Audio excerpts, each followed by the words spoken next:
বন্ধুরা, আমি এসেছি আপনাদের আয়ুষ। আর আজকে আমি আমার মাসির বাড়ির আশেপাশে আমি আপনাদের জিনিস দেখাবো।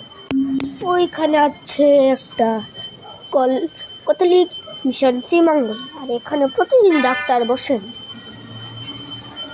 তারপরে এখানে রোগী দেখার সময় হলো 11টা থেকে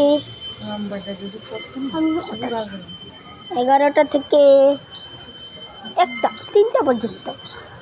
ওইখানে একটি খ্রিস্টান মিশন বা চার্চ, আর এটা হচ্ছে একটা স্কুল, আর ওইটা হচ্ছে আমার মামার বাড়ি। আর ওই দূরে ওই দিকে হচ্ছে টাউন হল। আর এখানে ওই দেখে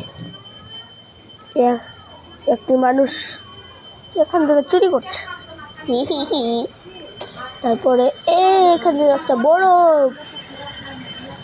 পুকুর, আর ওইটা হচ্ছে গিয়ে একটি প্রাথমিক বিদ্যালয়, আর বাকি সব জানি না।